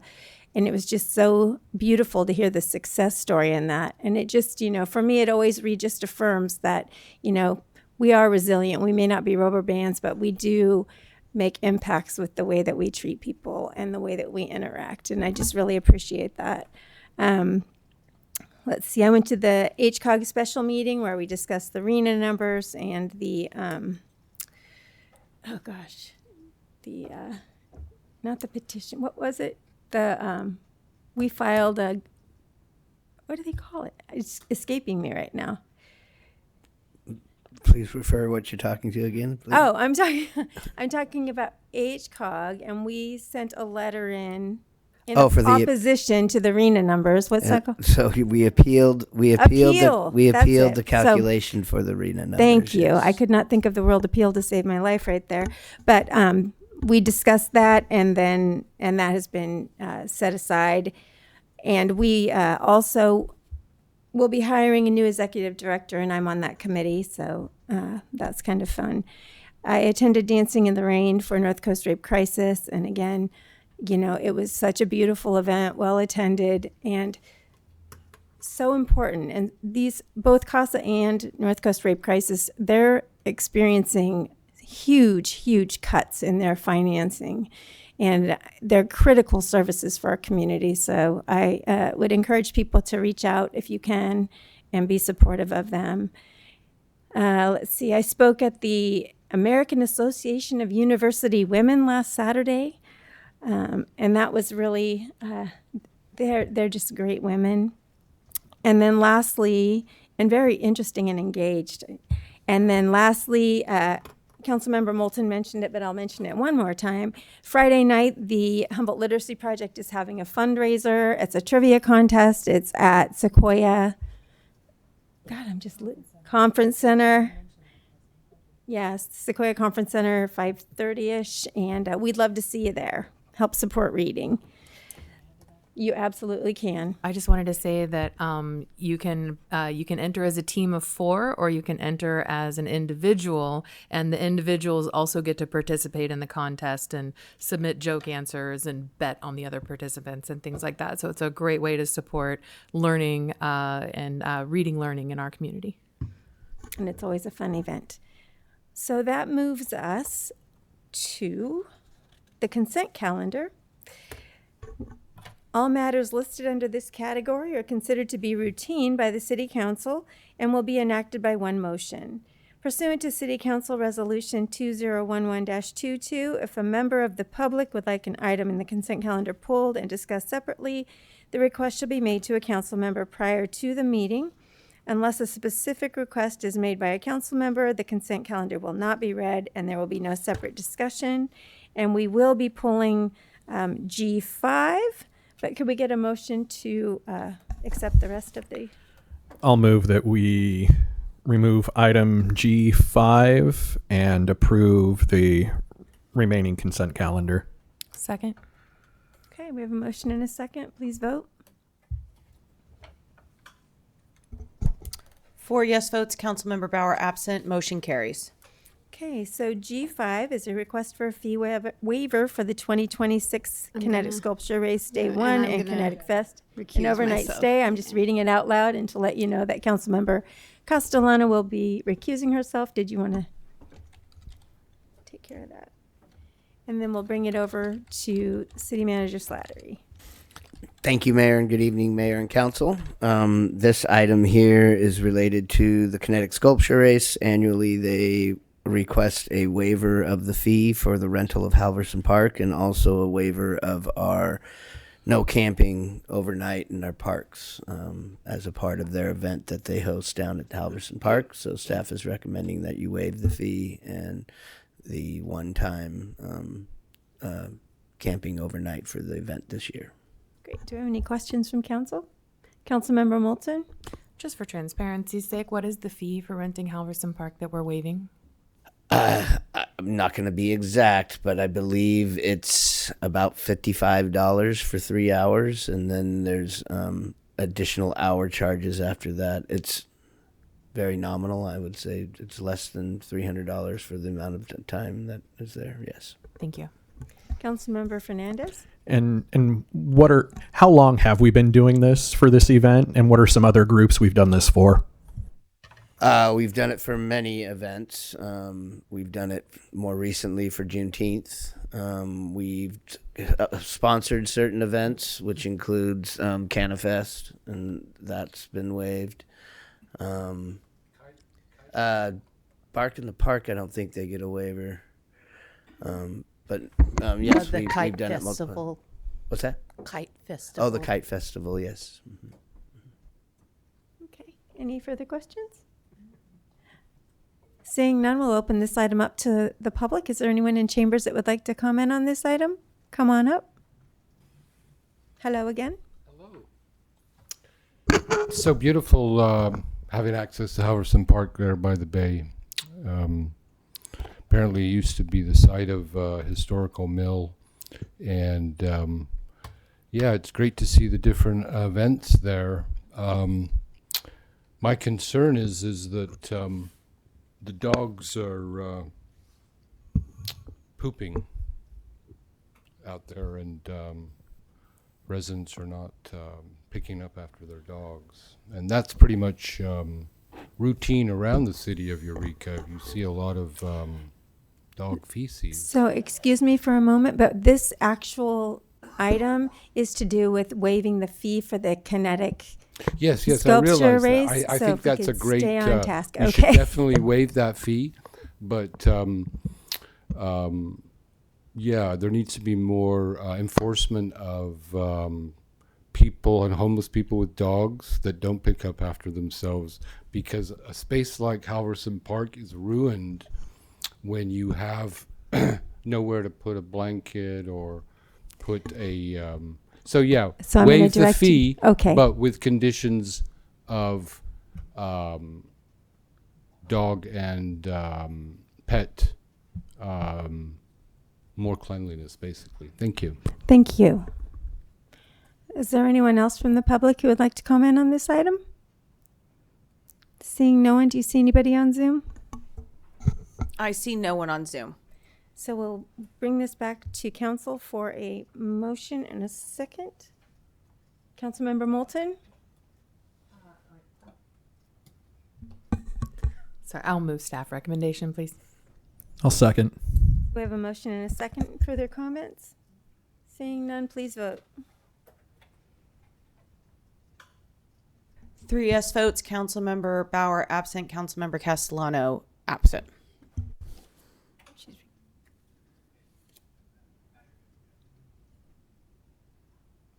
Oh, please vote. You did vote. It just didn't show up? Sorry, motion carries. It was up. Okay, thank you. I did Come it real on. quick. Come on back, Councilmember Castellano. Thank you. All right, legislative action correspondence, Councilmember Fernandez. Yes, I had a request here for us providing a letter of support in public comment for the California Energy Commission's proposition for offshore wind development, offshore wind ports development program, POP-D funding. So they have their public comment period, I believe, open through almost the end of this month, but I believe it might end before our next meeting. So it's something I would terribly like to get done. It's something we discussed at the REDEC meeting just last week and have put together a letter of support. The ask here is that there's a limited pool of funding. We lost a huge amount that the federal government clawed back, and this may at least help us with the development of that port. And so right now it's largely between us and Long Beach, and this is something that I would say that we need more than Long Beach at this point. So thumbs up, thumbs. So looks like we have consensus on that. Okay, and I can provide that to city attorney for reference. We have it. Perfect. Thank you. So this brings us to report and action items. Offshore drilling ordinance with City Manager Slattery. Thank you, Mayor, and good evening again, Mayor and Council. At the April 7th meeting, Council Okay, thumbs up to bringing back a draft ordinance that would prohibit onshore support facilities for offshore drilling. And then it was brought up again, I believe, at our last meeting. And our city attorney's office reached out to, I want to get this correct, the Mills Legal Clinic at Stanford Law School, who had a draft ordinance that we tried to use as a template for our ordinance. They drafted the ordinance, made adjustments for our community.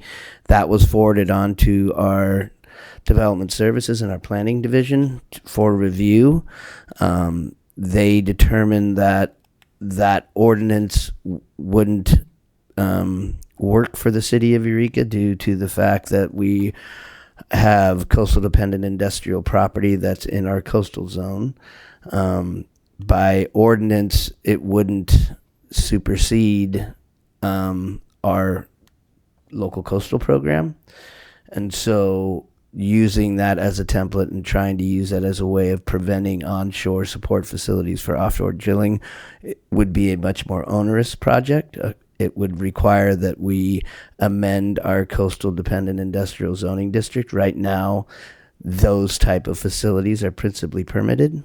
And so what staff is recommending and wanting to get direction upon from council on is to, in the interim, do what's similarly what the Humboldt County has done, pass a resolution, bring a resolution back for council's consideration about the opposition for offshore oil drilling, and then incorporate into our ongoing update to our local coastal program some amendments to the coastal dependent industrial zoning district to prohibit those types of uses in that zoning district. Another concern that was expressed from our planning department is that the draft ordinance was very used kind of aesthetics as a reason as to why it wouldn't be amenable to their community, because of we have a tourist type economy, and this was based on that that the industrial look would take away from that. And there was concern by staff that with what we believed would be supported by council wind energy would have that same kind of industrial effect. And so there would be a lot more thought needed to be put into how you adjust those allowances in that zoning district to make sure that it's compatible with our community. So if there's any questions, I'm available. Do we have any questions for City Manager Slattery? Councilmember Contreras-Deloach? Thank you, Mayor. City Manager, can I ask for an expansion of exactly what is the definition of onshore support facilities? What does that entail exactly? That's a really good question. The way that it's described in the ordinance, I'm going to be honest with you, I didn't really, once we found out that this wasn't for our use, I didn't get too involved in how those were defined.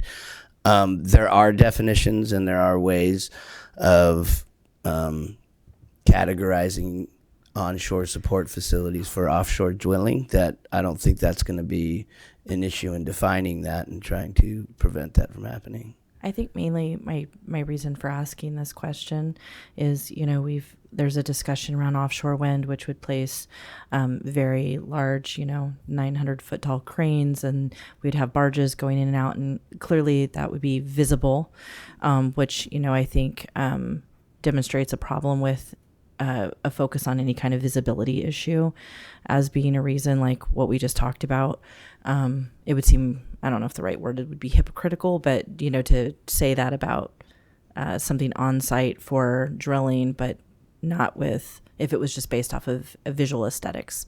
But I also was wondering, because if we don't have any say over offshore leases for oil or anything else, I'm just kind of wondering what exactly that would be, onshore support facilities, and whether or not we know enough to say we don't want anything like that if they were doing something. I brought that up not because that's a problem. There's nothing preventing us from stopping that from happening.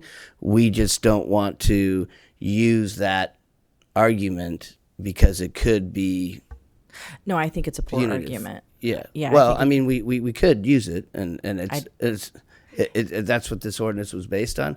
What we're saying is using that may potentially be prohibitive to wind energy, and there's other ways of describing it other than those aesthetics to prevent those things from happening. Do you know, has staff compared what Arcata, Blue Lake, and then I guess the Harbor District is now also considering something? Have you guys looked at those and know anything about what's going on with those? So the only action I know of a local jurisdiction taking action is Humboldt County. I would say that Arcata does not have any facilities that would be compatible with this. They have some coastal areas, but they wouldn't have access to the bay in order for them to have the ability to have those onshore support facilities like we do, because we have docks and access to the entrance and access to federal channels, all of those things. Maybe theirs is just a broader objection to offshore drilling. Likely. Maybe it's an ordinance. I wasn't sure if they were passing something similar to this. Thank you. Councilmember Castellano, did you ever hear that? Yeah. Yeah, thank you. Let's see. Firstly, I'm curious about the potential timeline for, I know this has come before us, but, for just updating the local coastal. So right now we are aiming for having this to council before the end of the year, and then having it is one of our, oh God, I'm going to lose the name. Anyway, it's part of our housing element and our general plan update. In order to be a pro-housing, this is one of our, and I'm losing the term, and Kristen isn't here, but there's different goals, IMP 34, different goals that we have as a part of our housing element. This is one of them. And we plan on getting it to the Planning Commission likely sometime this summer, and then go through that process and bring it to council. And then after that, it needs to go to the Coastal Commission for certification. Okay, thank you. And then, let's see, I'm kind of, firstly, what would a resolution in opposition accomplish? Just your stance on offshore drilling. It wouldn't hold any legal bearings. However, we've talked to the Coastal Commission. We can't pass an ordinance that adjusts our local coastal program. Right. And then, this is, again, probably a bit of a off-the-wall idea, but I'm curious, in terms of at this moment, it's not too late it would be very fast to try to put something on the ballot in terms of some sort of environmental protection kind of, take it to the voters to establish You would still, I would liken that to the balloon track, when they did the balloon track and they did the ballot measure in order to change the zoning. While that was approved by the voters, it doesn't happen overnight. It still requires a certification of the Coastal Commission in order to have that pass, even if it was a ballot measure that was approved. Yeah. Yeah, I guess I'm just, and right now I'm kind of in the thinking aloud phase, because that's, the route we thought we were going to take is not the route we're going to take. And so I'm, just kind of curious in terms of, right, what kinds of coastal protection policies can be, applied at the level of a city.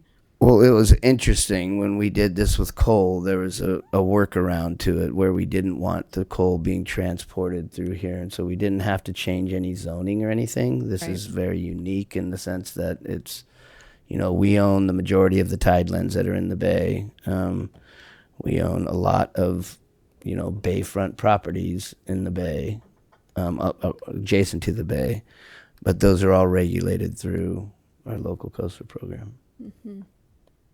Okay. I was just kind of researching. I guess there's some blue wall ordinances, and I know that some of those, right? We're in a unique position in which we have sort of these permitted uses already established. So, and yeah, we'll talk about it more. But I definitely support the moving forward the local coastal plan work. Okay. Thank you. Any further questions? Okay, would anybody from Councilmember Contreras-Deloach? I'm just wondering if council can help me understand a little bit better. If it's going to be offshore, and not meaning the bay, but meaning out in the ocean, and we would have no say over that anyway. I'm curious what we are trying to, as a council, prevent and what jurisdiction we think we have in preventing that. If somebody could help clarify that for me. Not countable, but I think that what it would do is so let's say if the county chose to do this and they move, so any jurisdiction within the city of Eureka limits, if we changed our LCP, the access to our port is very significant in offshore drilling. And so having the ability, similar to wind energy, where they have a port and they're going to be developing turbines that they can develop there and take out there, there's other support facilities, whether they be elevators for the shafts, whether they be whatever they may be, for the purpose of supporting offshore drilling. We could regulate that so that within our jurisdiction, so it wouldn't count Samoa, it wouldn't count anything like that, but within our jurisdiction, those types of facilities would not be allowed in our bay. It would make it more difficult for them to have offshore oil drilling if they didn't have those support facilities easily accessed in our port. And these support facilities themselves would be potentially sources of pollution?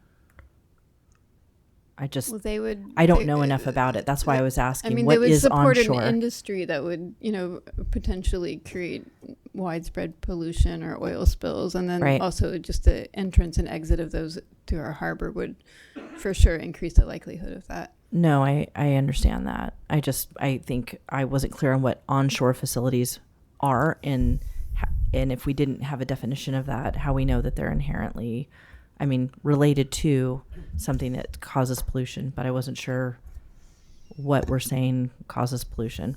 It's fine. I'll take time and research this. We've got, time on it. Thanks. And it would seem to me that by not allowing the infrastructure in our region, in our city, that would make it more difficult for offshore drilling, which is something that we thought about before you were born, probably in the 70s. My mom did, at least. Okay. Councilmember Fernandez. Yeah, just looking at some old municipal codes. One here from Trinidad, of all places, from what I think 2012. They define what onshore support facilities look like in theirs, and there's probably about 16 of them, and I'll just highlight a few: oil industry repair and maintenance yards, general shore support facilities, petrochemical complexes, refineries. And again, there's more to that list, but those are some examples. Thank you. Yep. So if there are no further questions, we'll open this item up for public comment. Does anybody in chambers come to speak on this item? Hello? Welcome. Good evening. My name is Matt Simmons. I'm the climate attorney at the Environmental Protection Information Center. Thank you to the council for indicating to staff that you'd like to take a stance on this really important issue. The first Earth Day was celebrated after an oil spill off the coast of Santa Barbara that destroyed ecosystems and communities and beaches for many years afterward. And so the fact that there's this big federal push now to restart offshore oil drilling off the coast of California, starting south of us, but including Northern California, is truly terrifying. EPIC supports the council taking the action of this resolution at this time. The city of Arcata did pass a resolution also opposing offshore oil. The county has moved as well. Part of the strategy here is to have communities up and down the entire state and into Oregon and Washington all say together jointly, the entire West Coast doesn't want this, to send as strong of a signal as possible. EPIC also supports updating the local coastal program and sort of dotting all the I's and crossing all the T's to make sure this is as legally enforceable as possible. And so we support you doing that. One thing I wanted to add is that while we were talking about the local coastal program and potential extractive industries that we should be on the lookout for, another industry that the current federal administration is supporting is offshore mining. So this is where you take minerals out of the deep sea, you scoop them up and you bring them back to shore, and then you have to dump all the stuff that you dredged, off of the bottom of the ocean floor and sift out the little tiny bits of precious metal that you find there. They have proposed projects in Guam and Alaska, but there are precious metal sulfide deposits off the coast of California as well. And so EPIC is part of a coalition of groups that are looking at potential ways to oppose that extractive industry as well. And so we will come back to the city about this as the local coastal program is being updated. But we'd be interested in the city also taking a position against offshore mining in addition to drilling. Thank you very much. Goodbye. Thank you. Come on up. Hi. Welcome. Well, how are you? And Kim, thank you. I appreciate you. Renee, I appreciate you. My name is Daniel Smith, and I am running for 5th Ward City Council. Now, as far as we're talking with putting wind farms up off the coast, I think a lot of people fail to realize that it takes a lot more fuel to actually manage these things off of the coast. So everyone sits there and talks about how realistic having the electrical offshore wind farm sitting there spinning. But So Daniel, excuse me just one moment. So this is actually about oil rigs, right? Well, not the rigs power? or the wind farms. No, Because I'm drilling. assuming- The drilling. It's about offshore oil drilling and an ordinance related to onshore support facilities. So it's Sure, different with than all well, ultimately, it costs more money in electricity to even fuel these things. Period. End of story. How do I know that? My father, he builds all of the electrical substations out in Southern California. Like, I mean, it's pretty easy to know that if you're building wind farms or any type of circumstance to, help fuel our communities, it takes fuel to do that, and I think a lot of people forget that. And I think if you talk to people who actually are part of that channel, you might get a little bit more information, but hell of a lot more gas goes into these electrical systems that everyone wants to get into. But I just wanted to point that out for everybody else. And yes, I know we're talking about. We are talking about oil and drilling. drilling We're not and stuff like talking that. about wind farms. Sure, but ultimately, it all comes down to the same thing. So yeah, and there's not much more to say about that. I know that everyone wants to get in there and put their 2 cents in and what they think they know, but it's there's a lot more to it, and I encourage you guys to research it a little bit more. So thank you guys. Thank you. Appreciate it. Okay. Hello. Hello. Hi, Jen Calt with Humboldt Waterkeeper. Thanks for bringing this up tonight. And of course, Humboldt Waterkeeper strongly supports banning onshore support facilities for offshore oil drilling, gas drilling, and also deep sea mining, which we have recently learned there's a deposit off our coast that is one of the only ones in the lower 48, and the USGS recently did a survey out there, so it is really a concern. I wanted to address the questions about what onshore support facilities are, and they would be pipelines, oil and gas pipelines, they would be mineral processing facilities, they would be refineries, but also a really important one is power plants. And Humboldt Waterkeeper was formed in 2004 after the city of Eureka had entered into, or almost entered into, an exclusive right to negotiate with a company that had planned on importing liquefied natural gas and building a power plant at the city of Eureka's airport in Samoa. I know that's in the county's jurisdiction, not the city's jurisdiction, but that's the type of onshore support facilities that are within local municipalities' power to control. So as Matt Simmons said, We as voters in the city or the county of Humboldt can't control what happens in the federal offshore lease areas. What you have control over is those onshore support facilities within the city of Eureka. And so we strongly support both a resolution and moving forward with the LCP update and working with the Coastal Commission, which is working with other jurisdictions, including Humboldt County, to do the same thing. In 1988, the voters of Humboldt County voted overwhelmingly for Measure B, which requires a vote of the public to change the zoning or the general plan or the LCP to allow such facilities. So other jurisdictions are working with the Mills clinic, whatever law clinic that Miles talked about, to get those codified into ordinances and LCP updates. But here it's a little more complicated because it's already allowed. So we strongly encourage you to do that as soon as possible because we know these are all real threats off of our coast. So thank you. Thank you. Okay, seeing no one else in chambers, I do see someone online. Colin?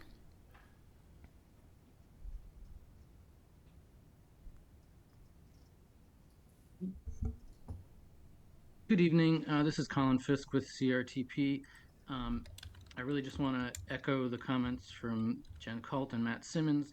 You usually hear from me about sort of the other end of the oil supply chain and the need to reduce our dependence on fossil fuel powered transportation. And I think this is a reminder of yet another reason why that's important, because the entire supply chain is dirty and harmful of health and the climate. And I just want to encourage the city to do everything within its power to prevent offshore drilling by addressing onshore facilities. Thank you. Thank you, Colin. I don't see anyone else on Zoom, do you? I see no one else. So we will bring it back to council. So what we're looking for is to provide direction. Are there any comments? Councilmember Castellano, then Fernandez. And then Melton. Sure. Thank you, and thanks to Matt and Jen and Colin for your comments. I just want to reiterate that, I support moving forward with addressing this through the LCP update, and hopefully we can, I know it's so much work, and so, as fast as we can, move it forward. I think not might as well, but it'd be great to go ahead with a resolution as well and to incorporate offshore mining with that. And then, I guess just putting it out there that if there are other ways we can be proactive, let's continue to think about them, and definitely want to make sure that we are kind of on, at the head of this potential threat. Are we seconding? No, we're not voting. We're just providing direction. Okay. Councilmember Fernandez? Yeah, it's been like 6 weeks since we've had a resolution, so why not? I'm I'm super supportive of this as well. But going back to the notion, I think one of the public commenters had brought up about how Humboldt County had passed an ordinance at the voter level. Is that something similar we could work into this, or maybe I misconstrued that?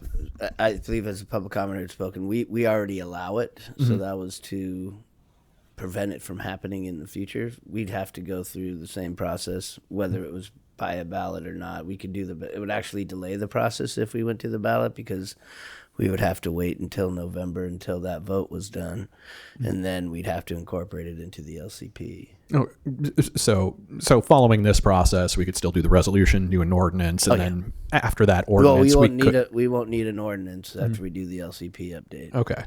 So after that LCP update, then we could probably take something to the voters to be like, hey, we would like to really cement this as well. No, as long as it goes through as a part of the LCP update, we're going to be posing a lot of different changes to our zoning regulations in the coastal area. And when that happens, it goes to Planning Commission. They make comments on it. We bring it to you. You guys make comments on it. Once you guys bless that, it goes to the Coastal Commission. They review it. and then they make comments, make adjustments, make special conditions, whatever it may be. And then after they certify it, that's law. It's just like it's law now that offshore oil support facilities are principally permitted. This would make it so that offshore oil facilities are not permitted at all, whether conditionally or principally. Okay. Thank you. Councilmember Moulton?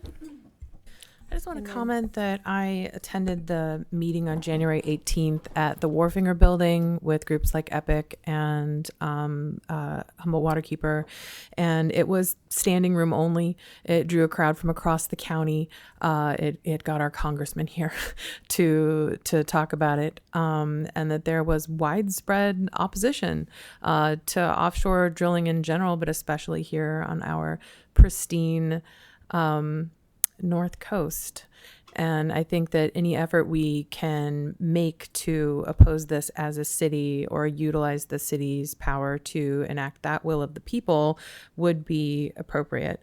I mentioned there that I'm from the Gulf Coast side of Houston, Texas, and where there are offshore drilling rigs dotting the horizon everywhere you can look, and that the pollution that they produce makes the beaches there gross. The best they can do is a minimum of pollution, is a minimum of spills. There's no such thing as a clean oil rig that isn't dumping pollution into the surrounding waters. I think we should protect our coast, protect our bay, protect our fisheries, protect our tourism, and protect our environment in general at the base, and then protect against the larger effects of increasing fossil fuel usage, which causes man-made climate change, and we should avoid making that worse. Thank you. Councilmember Contreras-Deloche? Yeah, so with regards to the what we're talking about now is doing a resolution and then the update later on. With regards to that, are we going to, or can we make sure that we have a fine point on all of that and we kind of do the research that lists all these different various things that we're trying to target and keep out? As I'm sure council is aware, there are tons of findings that need to be made when we make these adjustments, and they have to be reviewed and approved by the Coastal Commission based on the Coastal Act and making sure that you're protecting resources while still providing coastal access and all of those things. So yes, it'll be very clearly defined as our code is now. They list actual uses that are principally permitted, and there's very long lists for all of our zoning designations. Okay. Thank you. So do you feel like you have direction? I believe I do. Okay, great. Well, then we shall, we do need to take, I know there's only one more item, but I need to take just a 3-minute break. So let's take a short break and be back for the final item.